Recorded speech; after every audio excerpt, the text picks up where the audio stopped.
Ini Ustadz sudah ada beberapa yang bertanya demi keadilan, maka ada dua pertimbangan yang berdasarkan urutan pertama bertanya dan kemudian juga kalau tidak ada pengulangan atau kepentingan yang kita nilai lebih penting. Nah, Ustadz, yang pertama dari Pak Dodi, ini terkait dengan tanah yang idle atau tanah yang tidak digarap. Tanah yang tidak digarap ini kena zakat setelah setahun ya Ustadz. Kemudian yang kedua dari Pak Dodi, kalau toko ini Ustadz. Nah, kalau untuk toko, apakah operasional toko, jadi misalnya karyawan atau mungkin bayar listrik segala macamnya, dan hutangnya menjadi pengurang sebelum keuntungannya dikeluarkan zakatnya. Itu dulu Ustadz dari Pak Dodi. Terima kasih ya. Jadi yang pertama terkait dengan tanah, tergantung beli tanahnya buat apa ya. Kalau beli tanahnya buat kebutuhan, ini saya mau beli tanah nih, mau saya bangun rumah, nanti rumah itu buat anak saya nanti. Ya, itu nggak wajib zakat karena buat kebutuhan berarti ya.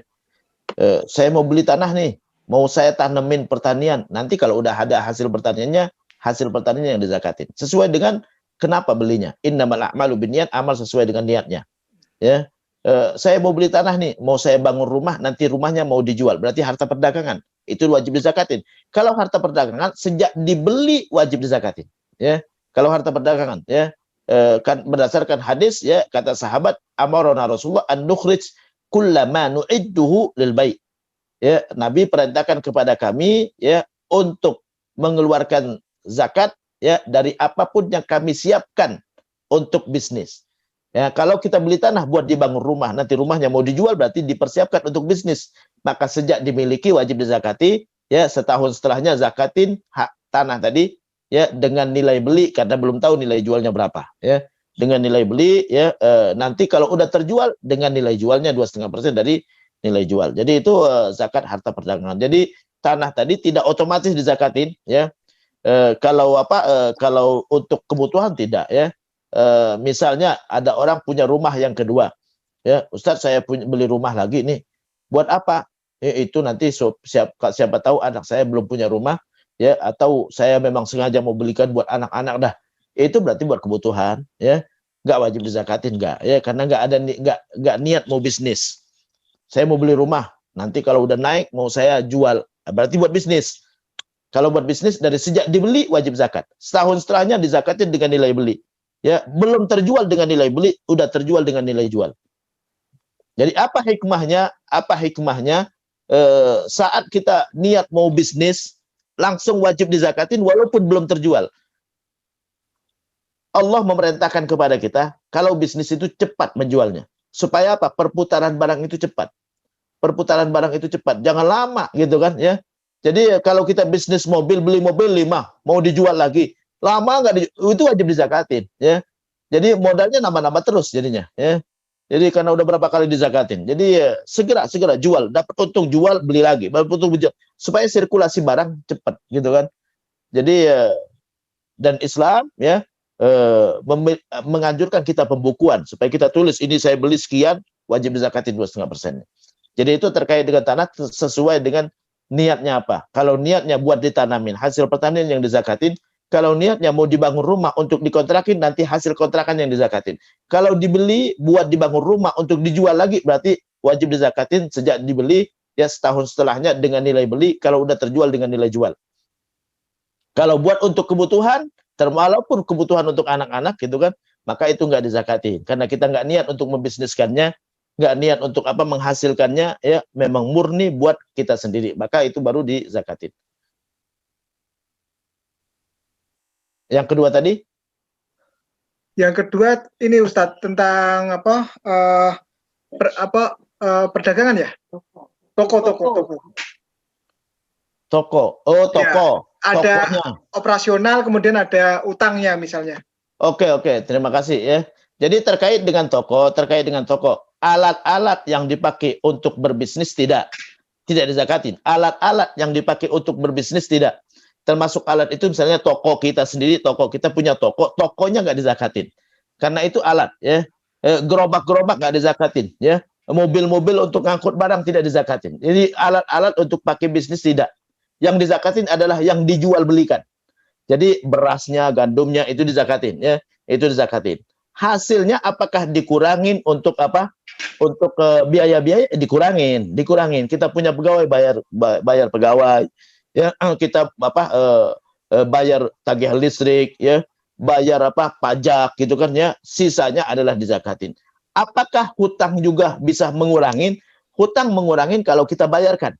Kalau kita nggak bayarkan tidak, ya. Kita ngincil, kita waktu bisnis pertama adalah kita pinjam uang di bank 100 juta. Kita cicil per bulan sekian. Yang dikurangin adalah yang kita cicil aja. Tidak semuanya, ya. Kalau semuanya kapan kita bayar zakatnya? Karena habis semua dengan uang hutang itu, ya.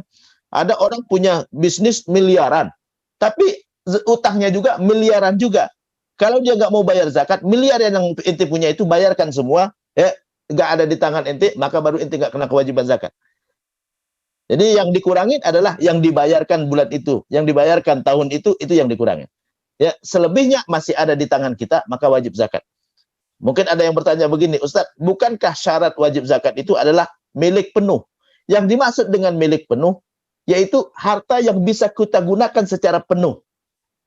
Kalau masih ada di tangan kita, kita bisa gunakan secara penuh, kita bisa beli barang lagi, ya. Kita bisa apa bangunkan rumah, kita bisa apa belikan mobil gitu kan ya, maka itu berarti harta kita, harta penuh milik kita. Yang bukan milik penuh itu seperti titipan, itu bukan milik penuh. Karena kita nggak bisa gunakan ya, Pak mohon maaf saya mau haji, nanti titip 100 juta, nggak wajib zakat. Tapi kalau kita pinjam uang di bank, buat bisnis 100 juta, selama harta 100 juta masih ada di tangan kita, wajib kita keluarkan zakatnya. Kalau nggak mau keluarkan zakatnya, 100 juta itu kembalikan ke bank. Nih, biar bank yang zakatin. Kita nggak zakatin lagi. Jadi itu yang dimaksud dengan milik penuh. Kadang-kadang banyak orang salah paham, ya, menganggap bahwa hutang pengurang zakat walaupun belum dibayar, enggak. Kalau ente bayarkan iya pengurang. Karena udah di tangan orang bukan di tangan ente. Tapi kalau belum dibayarkan, ente yang wajib zakatin, ya. Kita pinjam uang 100 juta di bank buat bisnis, ya, sampai setahun kita nggak bisnis kan, uang 100 juta masih di tabungan kita, wajib dizakatin karena udah di atas nisab 50 juta, ya. Wajib dizakatin, ya. Tapi Ustadz ini hutang. Iya, hutang, tapi di tangan ente berhak menggunakannya kapanpun. Itu namanya milik penuh ente. Ya. Bukan milik bank lagi. Milik bank adalah bayarannya nanti itu milik bank. Bayaran saat ente serahkan baru menjadi milik bank. Saat masih di tangan ente milik ente karena ente punya hak penuh untuk nggak ada yang menghalangi ente mau pakainya. Itu milik penuh. Jadi itu terkait dengan apa pengurang hutang, ya. Jadi pengurang hutang kalau kita bayarkan. Ya, kalau nggak kita bayarkan tidak, ya. Kita punya apa hasil, kita punya rumah nih, beli rumah untuk kebutuhan pribadi, ya, untuk kebutuhan pribadi. Gaji kita 10 juta, ya, cicil rumah 3 juta, itu pengurang, cicilannya aja 3 juta, bukan pengurangnya 200 juta harga rumah, bukan, ya. Pengurangnya adalah cicilannya aja, ya. Kalau mau 200 juta ya uang bapak, kalau memang punya 200 juta bayarkan semua, nah itu nggak wajib zakat, ya. Jadi nggak bisa kita katakan, wah saya pasti punya uang utang 200 juta, ini berarti tabungan saya 200 juta nggak dizakatin. Tidak. 200 juta uang bapak yang masih di tabungan, ya, yang nggak dibayarkan hutang, maka itu wajib dizakatin. Jadi artinya harta itu, ya, kena kewajib. Zakat itu adalah kewajiban terkait harta. Tidak terkait dengan pemiliknya saja, ya. Tidak terkait dengan pemiliknya saja, ya. Kita direktur perusahaan, kita wajib zakatin harta perusahaan. Karena itu ada di kekuasaan kita. Kita zakatin harta kita, kita nggak zakatin harta kita sama aja nggak bayar zakat juga. Kalau nggak jangan jadi direktur gitu kan, karena tanggung jawab ada di tangan bapak gitu kan. Jadi wajib zakat perusahaannya gitu kan, ya. Tapi ini bukan punya saya. Iya, tapi bapak punya hak penuh menggunakannya. Punya hak penuh menggunakannya, maka wajib dizakati. Kalau nggak turun aja, nggak usah jadi direktur, ya. Kenapa? Nambahin dosa aja gitu kan, kita nggak bayar zakat. Karena ada di tangan kita, kita punya hak untuk menggunakannya. Jadi zakatnya 2,5% ya dari apa? Dari omset perusahaan, bukan hasilnya saja. Omset perusahaan, ya. Saya Dewan Syariah di Lembaga Amil Zakat Nasional, dulu BSN, sekarang BSI, ya. Jadi itu zakat perusahaan dizakatin semua, omset perusahaan selama setahun zakatin, ya. Wajib dikeluarkan zakatnya. Jadi bukan hanya hasil, bukan. Keuntungan bukan hanya keuntungan, tapi semua omset transaksi selama setahun itu berapa semuanya. Totalkan semuanya, keluarkan zakatnya 2,5%.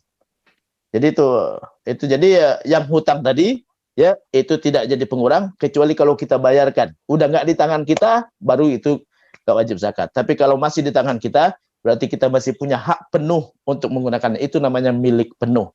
Ya, oke. Baik Ustadz, berikutnya ini dari para pensiunan ini Ustadz. Jadi peserta kajian kita ini ada yang sudah pensiunan dan ada yang akan pensiun karena mereka ada yang ASN, ada yang karyawan swasta yang akan pensiun. Pertanyaannya nih Ustadz, ini saya gabungan dari Pak Haji Agung sama Pak Haji Sidik ini Ustadz. Jadi pertanyaannya adalah, kalau pensiunan ini Ustadz, kan dulu pada saat masih karyawan sudah penghasilannya sudah dijakati.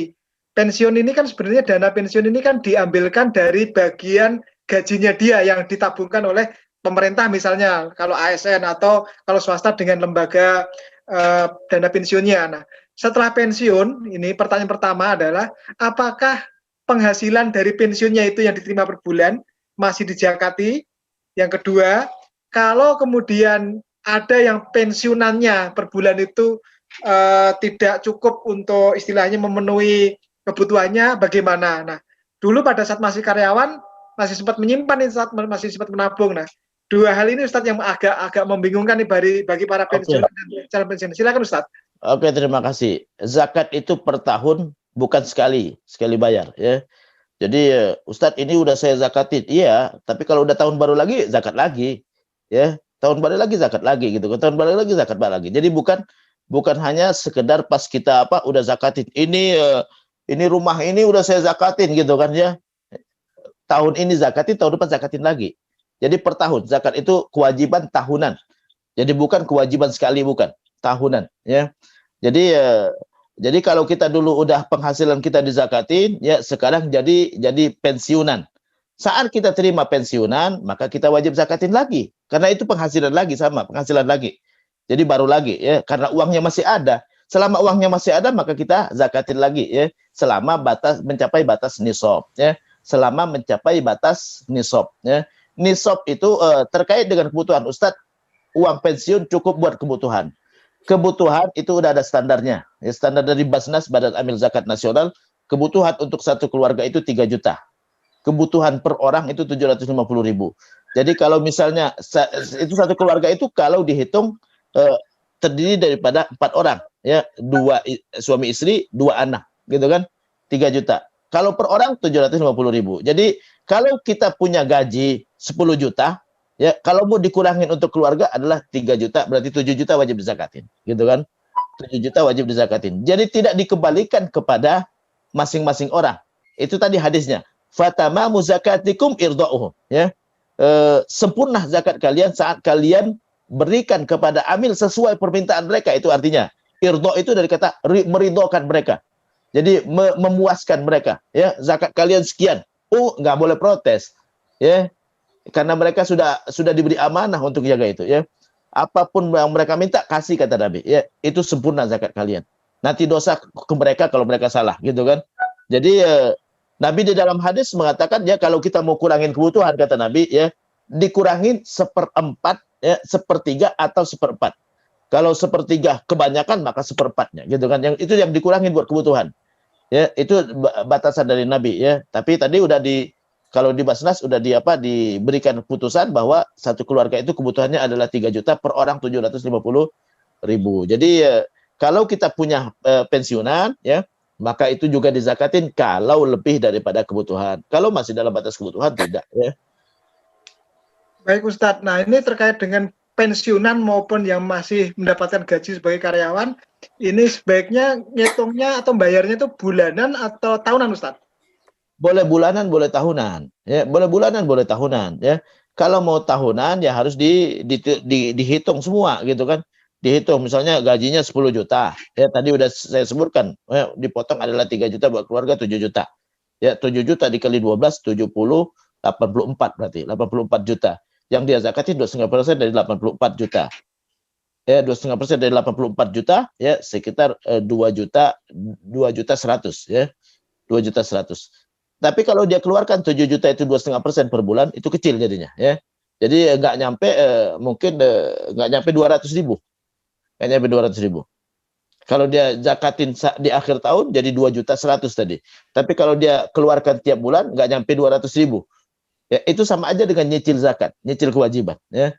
Jadi pilih antara satu gitu kan, per bulan boleh, itu lebih baik ya, supaya kita nggak berat dan juga nggak lupa gitu kan ya. Karena kalau udah di akhir 2.100.000, wah ini bisa beli handphone ya. Jadi berat bayarnya nanti ya. Ya kalau 200.000 kecil ya, 200.000 ya. Kenapa? Karena tadi ayatnya ada ya. Tadi ayatnya ada terkait dengan apa? Dengan taman yang ada pohon-pohonan kurma, anggur dan segala tadi ya. Saya bacakan dulu ayatnya ya. Jadi ini ayat ini ada di tengah ayat infak ya. Di tengah ayat infak ya. Ayawaddu ahadukum. Maukah kalian, kata Allah, antakuna lahu jannatun, dia punya taman. Min nakhil, taman ada kebun kurma di situ. Wa a'nab, ada kebun anggur. Tajri min tahtil anhar, mengalir sungai-sungai. Lahu fiha min kulli thamarat, buah-buahannya semua aneka ragam ada. Ya. Wa asabahul kibar wa lahu dzurriyyatun du'afa. Ya. Dia punya keturunan ya, saat dia sudah tua ya, keturunannya enggak mampu ya. Fa asabaha i'sarun fihi narun fahtaraqat. Ya, sekaligus aku bisa lenyapkan sekaligus dengan api, kata Allah. Aku bisa lenyapkan sekaligus ya. Fa asabaha i'sarun fihi narun fahtaraqat ya. Aku hembus dengan angin yang berapi, fahtaraqat ya, bisa hilang. Nah, ini salah satu fungsi daripada zakat supaya Allah jagakan juga. Gitu kan? Jadi kalau kita nggak bayar zakat ya, Allah sudah sebut tadi ayat itu di tengah ayat infak ya. Jadi kalau kita punya ini, itu belum tentu kita ngambil hasilnya. Aku bisa kirim angin berapi, kata Allah. Fahtaraqat, lalu dia terbakar nanti. Ya. Jadi Allah bisa cabut nikmat itu setiap saat. Makanya kita harus keluarkan kewajiban kita. Ya. Karena itu adalah bagian daripada, karena harta kita. Kenapa tiap tahun? Ya, alhamdulillah akhir tahun harta Bapak nggak kemana-mana, gitu kan? Aku nggak bakar, kata Allah, gitu kan? Kalau Allah mau bakar, hilang, lenyap sekaligus ya. Lenyap sekaligus.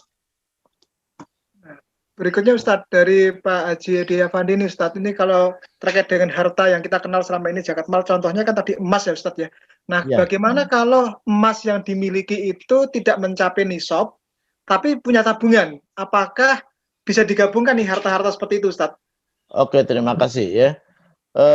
Sebenarnya masing-masing jenis itu tidak digabung ya. Masing-masing jenis tidak digabung. Kata Nabi dalam hadis ya, tidak digabung yang terpisah dan tidak dipisah yang tergabung. Ya. Jadi tidak digabung yang terpisah ya. Jadi jenisnya memang berbeda. Emas, uang. Tapi kalau kita mau keluarkan zakat, mau digabung ya silakan ya. Ya, silakan aja gitu kan. Ya udah dah. Saya biar daripada ragu-ragu gitu kan ya, saya anggap satu jenis gitu kan ya. Saya keluarkan semua zakatnya 2,5% ya bagus. Tapi belum kena kewajiban kalau memang masing-masing nggak sampai nisab. Asalkan jangan kita akalin supaya nggak nyampe nisab gitu kan. Ya, kita punya tabungan 200 juta. Kita punya tabungan 200 juta. Kita pisah-pisahkan ya. Uang tunainya ya 40 juta supaya nggak nyampe 50 gitu kan. Ya. Emasnya jadi 70 gram gitu kan, nggak nyampe 85 gram gitu kan. Kemudian diberikan perak lagi ya. Kemudian sebagian nanti dibelikan motor, nanti mau dijual lagi gitu kan ya. Jadi ya jangan diakal-akalin, itu namanya hilah ya. Hilah itu akal-akalan mau menghindari kewajiban, maka Allah Maha tahu ya. Jadi kalau kamu punya akal, aku lebih berakal dari kamu kata Allah gitu kan.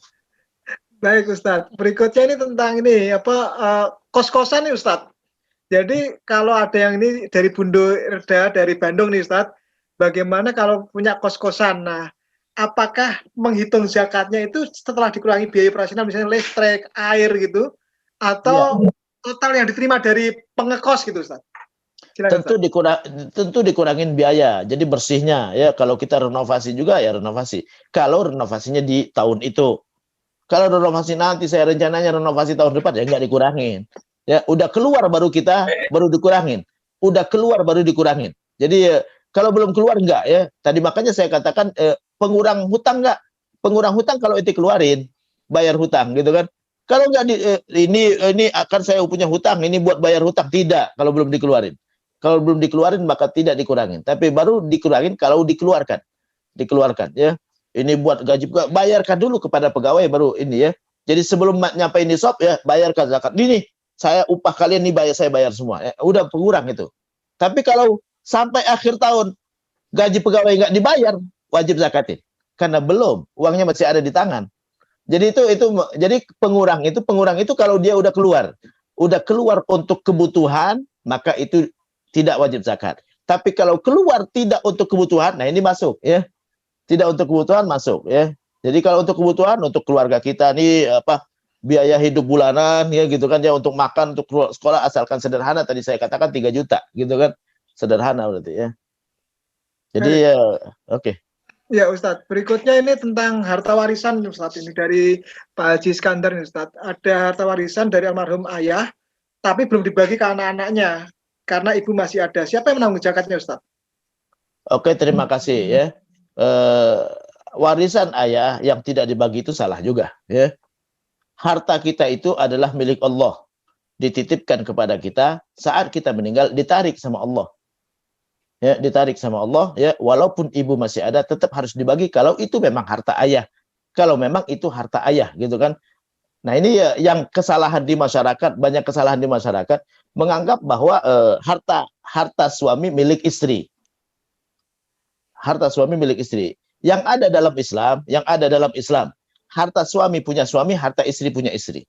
Jadi harus jelas ya, harus jelas. Beli rumah, Ustadz, ini rumah punya siapa? Yang beli siapa? Dari gaji siapa gitu kan ya. Yang beli suami saya tapi atas nama saya, berarti itu punya suami. Baru punya ibu kalau seandainya suami mengatakan ini hibah buat ibu gitu kan. Berarti saat ibu meninggal dibagi, saat suami meninggal tidak dibagi gitu kan. Jadi harus jelas, tidak boleh kita samar-samar ya. Jadi jangan dikirain suami istri itu tidak makan haram, bisa makan haram ya. Istri kerja, suami nggak berhak untuk ngambil harta istri gitu kan. Karena penghasilan istri ya, dia tidak punya hak di situ ya. Karena istri tidak ada kewajiban menafkahi suami. Tapi kalau suami bekerja gitu kan ya, dia wajib menyisihkan ya harta dia untuk kebutuhan istrinya. Di luar kebutuhan ya, bukan kewajiban suami, di luar kebutuhan. Ya, mah ini uang belanja bulan ini gitu kan ya. 5 juta nih ya, untuk makan, untuk sekolah, untuk apa gitu kan ya. Transport dan lain-lain ya. Udah dikasih ya. Terus pas nyuci baju suami ada uang gitu kan. Ya. Ada uang, nggak boleh diambil karena uang belanjanya udah dikasih gitu kan. Karena tidak, harta suami bukan milik istri. Istri cuma punya hak mendapatkan uang nafkah. Uang nafkah itu artinya dipenuhi kebutuhan, uang untuk memenuhi kebutuhan ya. Jadi terkait dengan apa tadi pertanyaannya?